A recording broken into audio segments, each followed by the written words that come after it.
Allez, bonjour à tout le monde. Aujourd'hui, nous sommes avec la D2 féminine, avec Pierre-Yves Thomas sur votre droite, l'entraîneur, et Lydie Bourgis, milieu de terrain. Aujourd'hui, on va revenir sur le parcours de Coupe de France de l'équipe féminine. Bonjour à tous les deux, déjà. Ouais, bonsoir. Donc bonsoir. avec toi, Pierre-Yves, on va revenir sur la qualification. Donc il n'y a eu qu'un match pour l'instant contre Flacé-Mâcon. Quelles ont été tes impressions? Les impressions, elles ont été multiples. On est très heureux de s'être qualifié parce que c'est vrai qu'on sort d'une série de matchs où on n'avait pas forcément fait des bons résultats. Donc quand ces matchs de Coupe de France arrivent, c'est vrai que l'élimination elle peut arriver à tout moment. On a joué avec le feu quand même parce qu'on a un match où on devait normalement gagner assez largement, avoir un peu plus d'écart qu'on a eu. Et pour finir, on se retrouve au penalty et là il faut que notre gardienne Caroline fasse de bel exploit pour pouvoir nous sortir un petit peu de cette petite galère qu'on s'était créée tout seul. Ok. Donc le tirage a eu lieu ce mercredi. Donc c'est Avignon, c'est pas qui a été désigné, une équipe de district. Pierre-Yves, qu'est-ce que tu en penses de ce tirage? Un tirage au sort, on fait toujours le bilan après. Donc pour le moment, c'est vrai que c'est plutôt une bonne chose. Ça nous permet de rattaquer par en tout cas une équipe qui est à notre niveau, au moins à notre niveau. Pas jouer une équipe trop forte d'entrée. Donc voilà, maintenant il faut. Ça va être une nouvelle saison, il va falloir se repréparer, il va falloir refaire une préparation. Donc il y a beaucoup de choses qui vont changer. Donc maintenant ce match il tombe bien. Et cette année j'aimerais bien qu'on serve de la coupe pour pouvoir vraiment arriver à mettre quelque chose en place pour le championnat. Il faut qu'on serve de ces matchs-là pour essayer d'avoir plus de consistance dans ce championnat. Et toi, Lydie? Comme dit Pierre-Yves, a priori tirage favorable. Maintenant à voir sur le terrain, c'est jamais gagné d'avance quoi. Il faudra justement se méfier. On s'en souvient du match contre Montauban la saison dernière, une équipe normalement plus bas en DH et finalement c'était une défaite au penalty. C'est ça. Qu'est-ce qu'il faut éviter pour toi? Ça nous servira de leçon peut-être. Bon, déjà on joue une semaine plus tard. C'était le 3 janvier l'année dernière et là ça nous permet de digérer le chocolat. De digérer un peu plus les fêtes de fin d'année. Voilà, maintenant après c'est vrai que c'est des matchs c'est des matchs pièges. Hein. On ne sait pas sur quel terrain on va jouer, on ne sait pas contre qui on va tomber exactement. Elles ont déjà éliminé 2 ou 3 équipes de DH, donc ça veut dire qu'elles ont quand même de la qualité. Maintenant voilà, il faut surtout qu'on se focalise sur notre jeu à nous. Sur lequel c'est vrai que sur ce début de saison on a eu du mal à le retrouver. Et justement un petit retour sur ce début de championnat, sur cette première partie de saison. Alors le retour il est simple, hein. Si le championnat s'arrête aujourd'hui, on descend en division d'honneur, donc il n'est pas bon. On a fait un début de saison difficile où on a eu beaucoup de mal à rentrer dans ce championnat déjà, à s'entraîner et à attaquer une préparation normalement. Donc une fois qu'on a été mis en route, je dirais après on a fait les bons résultats contre les équipes qu'il fallait, parce que les équipes comme Flacé-Mâcon, comme Nivola, contre Nivolet, pardon, c'est des équipes qu'il fallait absolument battre, donc c'est ce qu'on a fait. Par contre après on n'a pas été capable d'aller grappiller des points contre les grosses équipes, et ce que d'autres équipes ont fait, et voilà, la différence elle est un petit peu là, c'est être capable de grappiller des résultats contre les grosses équipes pour pouvoir prendre un petit matelas d'avance et pour pouvoir être plus serein sur cette deuxième partie de saison. Je crois qu'on a utilisé 26 filles depuis le début de saison, donc on a eu beaucoup de mal à trouver une stabilité du fait des blessures, du fait des absences, du fait du travail, donc il y a beaucoup de choses qui sont rentrées en ligne de compte. Et voilà, maintenant l'avantage un petit peu, ce qu'il faut tirer un peu parti de tout ça, c'est qu'il y a 26 joueuses qui ont participé et qui ont tranquillement ont découvert ce niveau de D2. Et voilà, donc il faudra compter sur elles sur la deuxième partie de saison.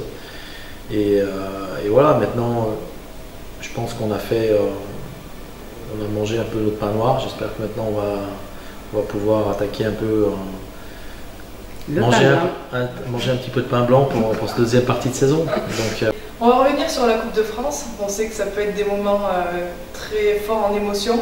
Pierre-Yves, quels ont été tes meilleurs moments en coupe, que ce soit quand tu étais entraîneur chez les garçons ou joueur, et puis chez les filles aussi? J'ai commencé chez les filles. Je crois que le match à Montpellier fait partie des bons souvenirs, il y a 2 ans. Parce qu'on a joué une bonne équipe de D1 qui nous a vraiment pris au sérieux. Après, c'est tous les moments qu'on a eu pour aller jusqu'à Montpellier, que ce soit les victoires contre Nîmes ou à 7 où c'était mal engagé. Donc il y a tout ça qui fait qu'on a passé, je pense, une bonne saison. On a fini difficilement contre Montpellier, mais c'était quand même un bon souvenir. Entraîneur,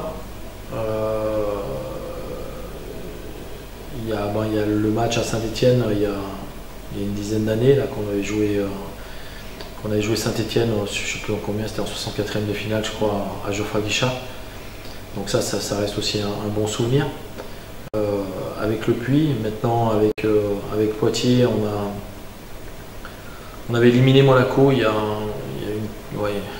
20 ans maintenant. À l'époque, ils avaient Djurkaeff, ils avaient Emmanuel Petit, ils avaient Sonny Anderson. Donc on était en national et on avait éliminé une équipe en D1 qui jouait la Champions League. Donc, Lydie, ton meilleur souvenir en Coupe de France? Moi, ça va être plus court. Hein. Moi, c'est plus jeune. Voilà.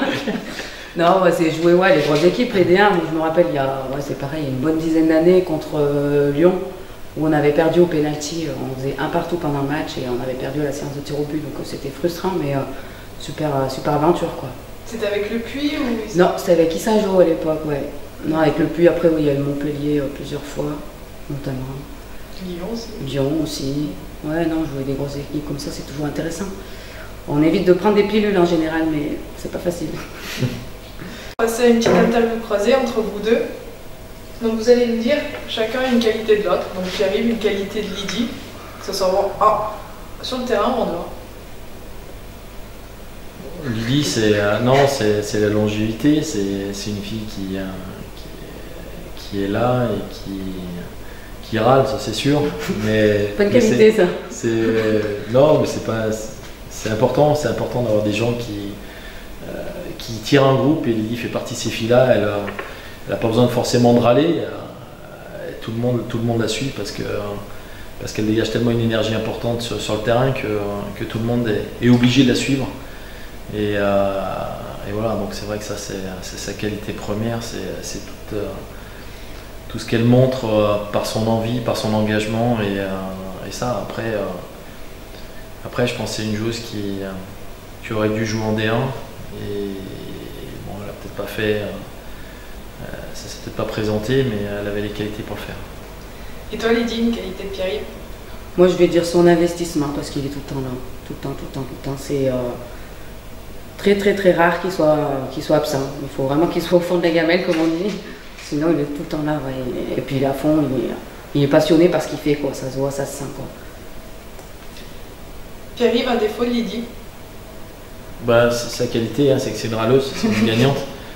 Donc voilà, elle lâche rien. Voilà, c'est quelqu'un qui s'investit aussi beaucoup et qui, sur un terrain, c'est une mauvaise perdante, mais dans le bon état d'esprit. Un beau défaut transformé, merci. Moi, il le sait, hein. Il crie trop. Mais voilà, c'est pareil, on en revient au même, c'est par rapport à sa qualité aussi, c'est parce que dû à son investissement, il est à fond, quoi. Donc il le vit. Ok. Pierre-Yves, une expression ou quelque chose que dit tout le temps Lydie, un petit bien mal. Ouais, Lydie, à la mi-temps, elle commence à me dire je suis fatigué, fais-moi sortir. Et en fait, je sors jamais. En fait, ouais, elle arrive toujours à s'en tirer, à terminer les matchs. Et toi, Lydie, une expression qui dit toujours Pierre-Yves, ou un petit tic? Un petit tic, mais Je pense qu'il a tendance à racler souvent sa gorge, mais bon, ça c'est nerveux, je dirais. Non, ça c'est la suite suite à de la tuberculose. coqueluche tuberculose de femme avec Ouais. coqueluche. Ouais. Et sinon, après, des petites anecdotes, c'est qu'il confond beaucoup les prénoms.